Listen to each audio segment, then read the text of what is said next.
po maiset ose po bëhet gjithmonë më dramatike situata në Turqi. Osmani, çfarë po ndodh në Turqi sipas jush?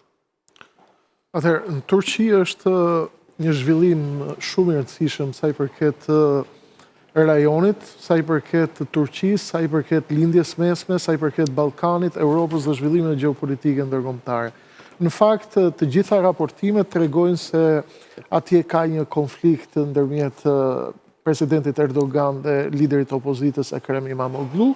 Në fakt, ajo që po ndodh në Turqi është më e madhe se Erdogani, më e madhe se Ekrem Imamoglu, është më e madhe se Turqia, është një lojë e re, është një moment i ri gjeopolitik në të cilin Turqia dhe rajoni do të hyjë.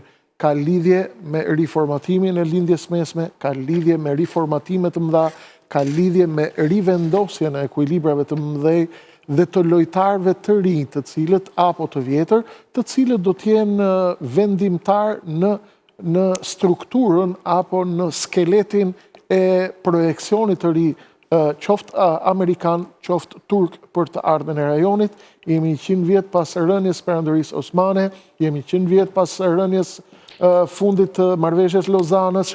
Pra jemi përballë një dere të re të historisë dhe lojtarët brenda Turqisë, sipas agjendave të mëdha, janë duke lëvizur gurët e tyre në kuptimin që secili prej tyre do të vendoset si lojtar vendimtar në lojën e re të ardhshme. Për këtë arsye po bëjnë goditje të brendshme dhe po tentojnë të bëjnë aleanca të reja të mëdha.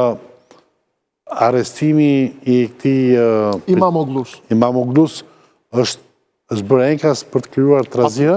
Jo, është bërë për të... është bërë me urdhër të Erdoganit apo me urdhër të prokurorisë? Jo, me urdhër të Erdoganit, sigurisht. Po, Erdogani do kaos? Erdogani nuk do kaos, por Erdogani do të nxjerrë nga loja lojtarë të cilët ai mendon se e rrezikojnë. Do të jetë ai lojtari dominant në... Pra, nuk ka një konspiracion mbas kësaj, ka thjesht një luftë për pushtet. Luftë për pushtet e cila... Përmbajtjen e pushtetit, më mirë. Luftë për pushtet e cila bëhet për llogari të projeksionit të ri të Turqisë dhe të lindjes mesme. Kush do të jetë lojtar alfa, kush do të jetë lojtar rezervë.